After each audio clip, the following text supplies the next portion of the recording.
हम देखेंगे question number 7। तो 7वां प्रश्न ये कहता है कि 15 मीटर ऊंचे एक भवन के शिखर से किसी मीनार की चोटी का उन्नयन कोण 60 डिग्री है। मतलब 15 मीटर ऊंचे एक भवन के शिखर से, मतलब आप एक 15 मीटर ऊंचे भवन की छत पर खड़े हैं और वहां से आप किसी मीनार की चोटी को देख रहे हैं। मतलब आप ऐसे खड़े हैं और ऐसे किसी चीज को देख रहे हैं, ऐसा है ना। उन्नयन है मतलब आप उससे भी ऊंची किसी चीज को देख रहे हैं। तो ये उन्नयन कोण कितना दे रहा है? 60। तथा मीनार के पाद का मतलब ऊंचाई ऊपर देख रहे हैं तो कितना कोण बन रहा है? 60। और नीचे देख रहे हैं तो कितना कोण बन रहा है? 30 अंश। ठीक है, तो आपको मीनार की ऊंचाई और भवन से मीनार की दूरी, मतलब भवन और मीनार के बीच की दूरी और मीनार की ऊंचाई, ये दोनों आपको ज्ञात करनी है। ठीक है, तो इसमें जो एक चीज है वो बता दे रही हूँ। जब हम अवनमन कोण की बात करते हैं तो जब भी कोण बनता है तो कोण के लिए हमको एक आधार चाहिए होता है।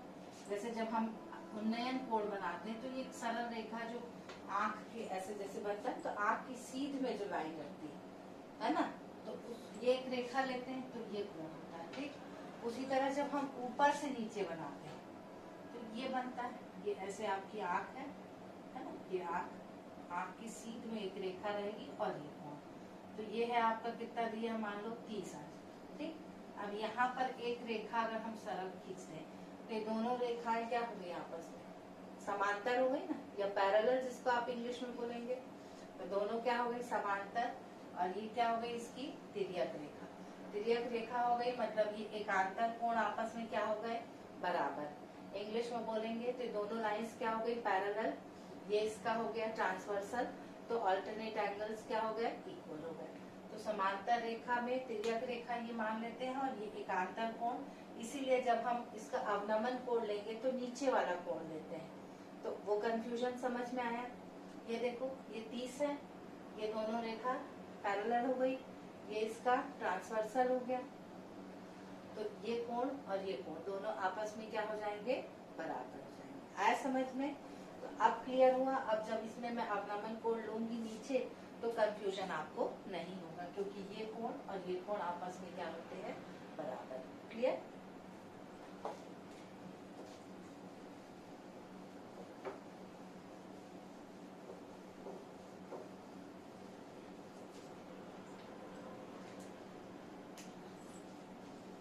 पहले अपन डायग्राम बना रहे। 15 मीटर ये ऊंची मीनार है, भवन है, क्या है? भवन है ना, ये भवन है आपका। मीनार की चोटी ये दिख रहा है, तो ये सीधी रेखा ले लेंगे। ये कितनी हो गया? सॉरी, 30 की कितना है? 60 डिग्री। ठीक है, ये कितना है आपका? 60 डिग्री। और जब ये नीचे देख रहे हैं तो देखो ये कोण कितना है? 30। तो ये 30 है, तो ये भी कितना हो जाएगा? 30। अभी बताया ना मैंने, ये दोनों क्या हो गई? समांतर रेखा। ये क्या हो गई? तिर्यक रेखा। तो एकांतर कोण क्या हो गए? बराबर। और ये तो आपका 90 अंश है। ठीक है, तो ये हो गया P Q, ये तुम्हारा R S, और ये मान लिया अपन T। ठीक, तो आपके कितने ट्रायंगल्स अपन यहाँ पे कंसिडर कर सकते हैं? देखो, R P T एक ट्रायंगल, P S Q दूसरा ट्रायंगल। ठीक है, 2 ट्रायंगल अपन देख सकते हैं इसमें। तो पहले अपन हमको क्या निकालना है? ये दूरी भी निकालना है और ये भी निकालना, दोनों निकालना है। किसकी ऊंचाई? मीनार की ऊंचाई, और मीनार और भवन की दूरी भी निकालनी है। क्लियर हुआ? ठीक है, प्रश्न समझ में आया? 15 मीटर ऊंचे भवन के शिखर से मीनार का उन्नयन कोण 60 अंश है और अवनमन कोण 30 अंश है। ठीक है, तुमको क्या निकालना है? मीनार की ऊंचाई और मीनार और भवन के बीच की दूरी। क्लियर? तो अब पहले अपन ये वाले P S Q, इसको मान ले X, P S Q। अब फिर देखो, ये लंब है और ये आधार है। जहां पर लंब और आधार के बीच का संबंध आएगा वहां क्या लेंगे अपन? tan theta. फिर ले लेंगे अपन tan थीटा इक्वल टू क्या होता है, लंब बटे आधार।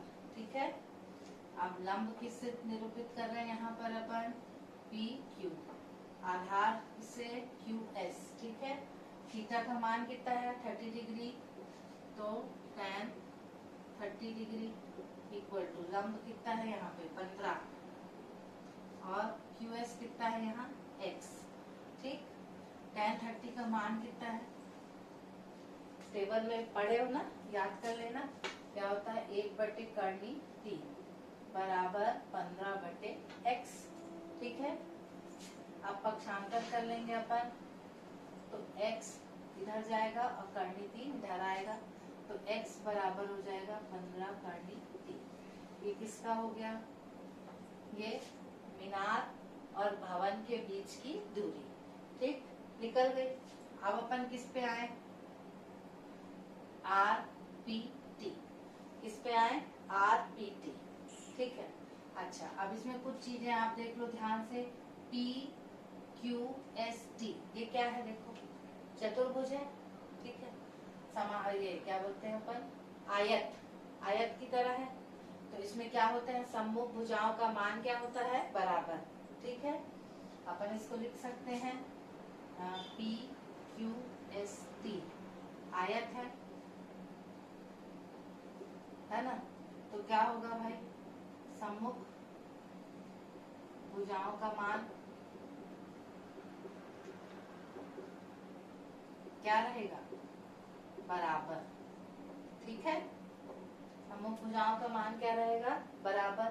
तो उस हिसाब से क्या होगा बताओ, सम्मुख मतलब आमने सामने, तो पी क्यू के सामने क्या है, टी एस है, तो दोनों बराबर होंगे, पी क्यू बराबर टी एस, तो टी एस का मान कितना आ जाएगा 15। मतलब ये हिस्सा अपने को मालूम है कि ये 15 मीटर है, हमको सिर्फ कितना निकालना है, आर टी, कितना निकालना है, आर टी, फिर उसको 15 में अपन जोड़ सकते हैं। ठीक है, अब QS और PT बराबर होंगे, QS और PT दोनों बराबर हैं।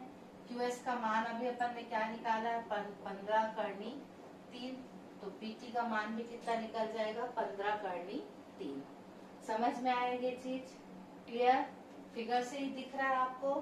ठीक है, तो ये सम्मुख भुजाओं का मान बराबर होता है, तो जो मान QS का होगा वही मान PT का होगा, जो मान PQ का होगा वही मान TS का होगा। PQ का मान है 15, तो TS का मान भी होगा 15, QS का मान है 15 कर्णी 3, तो PT का मान भी हो जाएगा 15 कर्णी 3। ठीक, अब अपन किस त्रिभुज को ले रहे हैं, RPT। अब ले रहे हैं अपन RPT, फिर अपन लेंगे लंब और आधार, तो यहाँ पे लंब क्या है, RT, ये 90 अंश है ना। ठीक, तो यहाँ पे जाएगा tan थीटा बराबर, ये हो गया RT बटे क्या है, PT, ये है ना आधार। ठीक है, अब tan थीटा कितना है 60 डिग्री, ये हो गया tan 60 डिग्री बराबर RT कितना है देखो, RT अपने को नहीं मालूम, तो RT को एज इट इज रहने दे या H लिख देते हैं। ठीक है, क्या मान लेते हैं अपन इसको, H। अच्छा, PT अभी अपन ने बताया देखो, PT कितना निकला 15 कर्णी 3, तो H बटे 15 कर्णी 3। क्लियर, अब tan 60, tan 60 का मान कितना होता है, कर्णी 3। ठीक है, tan 60 का मान हो गया कर्णी 3 बराबर H बटे 15 कर्णी 3। ठीक है, अब ये 15 कर्णी 3 इधर चला जाएगा, तो 15 कर्णी 3 गुणित कर्णी 3 बराबर H, तो कर्णी 3 कितना हो गया 3, तो हो गया 15 गुणित 3 बराबर H, तो हो गया 45 H। ठीक, तो RT कितना हो गया आपका 45, और TS कितना है, TS पहले से कितना दिया आपको 15, तो मीनार की ऊंचाई क्या निकालना था हमको, मीनार की ऊंचाई कितनी निकली बताओ, मीनार की ऊंचाई होगी RT, ये RT प्लस TS निकलेगी ना, RT प्लस TS। RT कितना निकला देखो अपना, RT को H माने थे, H अपना कितना निकला है 45 और टीएस कितना आया अपना, टीएस अपना कितना है भाई, देखो 15। ठीक, तो दोनों जोड़ दिए तो कितना आ गया 60 मीटर। ये किसकी ऊंचाई हो गई, मीनार की। अब दोनों के बीच की दूरी, भवन और मीनार के बीच की दूरी किससे निरूपित किए थे अपन ने, QS से। तो लिख सकते हैं मीनार और भवन के बीच की दूरी कितनी आ गई है अपनी, 15 करनी मीटर। ये आ गया आपका, आया समझ में। थोड़ा सा लेंदी है बट समझेंगे तो आ जाएगा आपको। बताया है किसी भवन के शिखर से मीनार के चोटी का उन्नयन कोण है 60, अवनमन कोण है 30, मीनार ये भवन की ऊंचाई है 15 मीटर। हमको किसकी ऊंचाई निकालना है, मीनार की, और मीनार के और भवन के बीच की दूरी। फिर मैंने इसका वर्णन किया, ये PQST ये क्या है, आयत है, तो सम्मुख भुजाओं का मान क्या हो जाएगा, बराबर। तो जो मान PQ का रहेगा वही मान TS का, और जो मान QS का रहेगा वही मान PT का रहेगा। ठीक है, यहाँ हम दो त्रिभुज लेंगे, एक लेंगे PSQ और एक लेंगे RPT।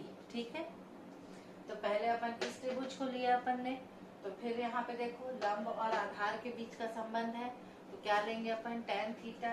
tan थीटा है लंब बटे आधार, लंब किससे निरूपित कर रहे हैं, PQ से, आधार किससे, X से। तो थीटा कितना दिया देखो यहाँ पे 30, और इसको भी मैंने समझाया था। ये देखो ये दोनों समांतर रेखाएं हैं, तो एकांतर कोण क्या होंगे, आपस में बराबर होंगे। तो ये अगर 30 है अवनमन कोण, तो ये भी क्या हो जाएगा 30। ठीक है, तो ये 30 है 15 बटे x, 30 का मान कितना होता है 1/√3, है ना।